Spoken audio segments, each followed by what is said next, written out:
Coucou les petits loups. Eh bien, quand j'étais à Stockholm et que j'ai repensé à Nils Holgersson, ça m'a donné envie de vous raconter l'histoire du jour où j'ai rattrapé l'été. Donc voilà, on va parler biologie et géographie. Alors, Nils Holgersson, petit garçon suédois, là, si vous vous souvenez de lui, avec Martin, son jar, un jar comme Jojo. Eh bien, il vit en Suède, dans le sud de la Suède. Et un jour, Martin, il voit passer des oies sauvages, là, dans le ciel. Oui, c'est des oies que j'ai dessinées, ça ressemble un peu à une escadrille. Alors, intéressant de noter, parce qu'on en reparlera, elles volent en V. Vous voyez, les oies?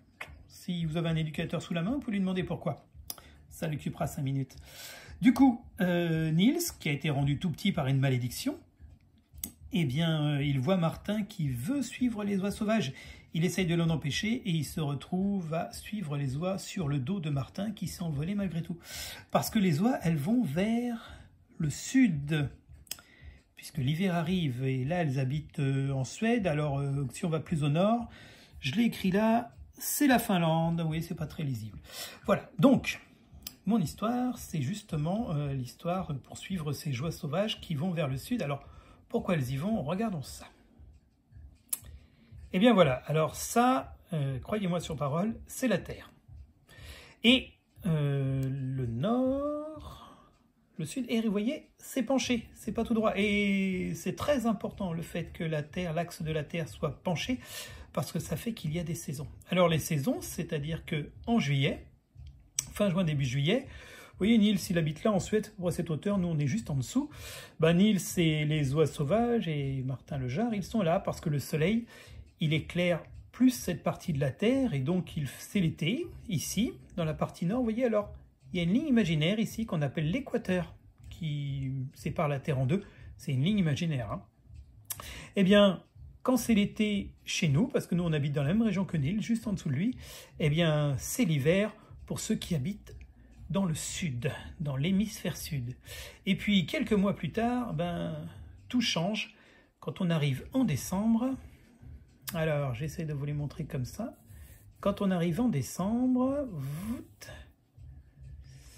chez nous, c'est l'hiver parce que, comme la Terre est inclinée, je le rappelle, eh ben, le soleil il a plutôt tendance à éclairer plus la partie sud de la Terre, l'hémisphère sud. Donc, du coup, chez nous, c'est plus froid et ça devient le temps de fêter Noël, c'est le temps de l'hiver. Et les oies sauvages, qui n'ont pas trop envie de rester où il fait froid, parce qu'il y a moins à manger, eh bien, que font-elles? Elles descendent vers le sud. Voilà, c'est ça cette petite flèche. Elles descendent vers le sud pour trouver de la chaleur. Et du coup, ici, en décembre et janvier, c'est-à-dire en ce moment, eh bien, c'est l'été, pour ceux qui sont dans l'hémisphère sud.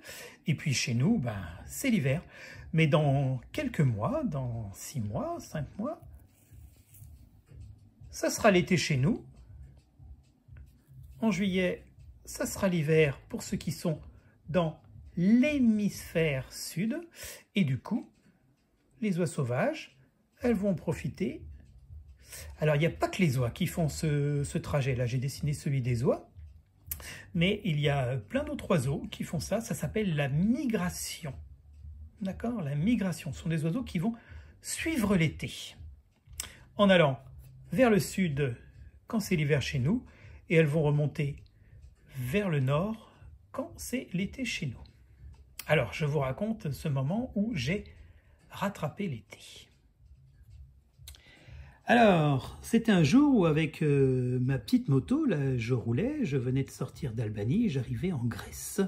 Et il commençait à faire froid dans les montagnes, c'est pour ça que je m'étais décidé à passer par la Grèce. L'hiver arrivait, il faisait de plus en plus frais, et là, en franchissant une colline, qu'est-ce que je vois de l'autre côté? C'était encore l'été.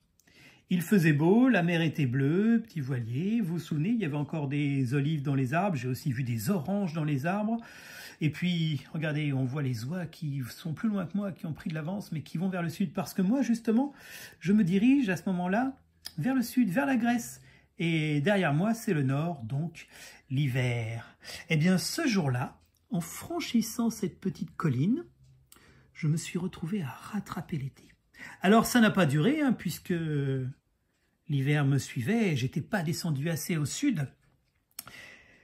Et à tel point que aujourd'hui même, je viens d'apprendre qu'à Athènes, donc en Grèce, la capitale de la Grèce, vous vous souvenez où il y avait l'acropole, à Athènes, ils ont plus de 30 cm de neige parce que cet hiver-là, eh ben, il a bien continué de descendre vers le sud, au moins jusqu'à Athènes. Mais plus bas, les oies, elles sont allées dans une région où il fait encore chaud, où elles ont suivi l'été.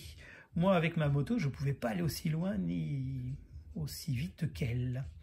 Voilà, donc ce jour-là, pendant un moment, un court instant, j'ai eu le plaisir de me retrouver en été.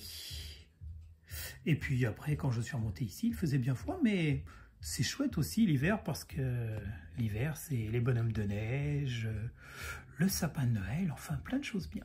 Donc voilà, c'était l'histoire de ce jour où j'ai rattrapé l'été, où j'ai joué l'oiseau migrateur, un peu comme les oies sauvages. Et puis je suis remonté bien avant la fin de la migration pour elles. Voilà, je vous souhaite une bonne journée les petits loups.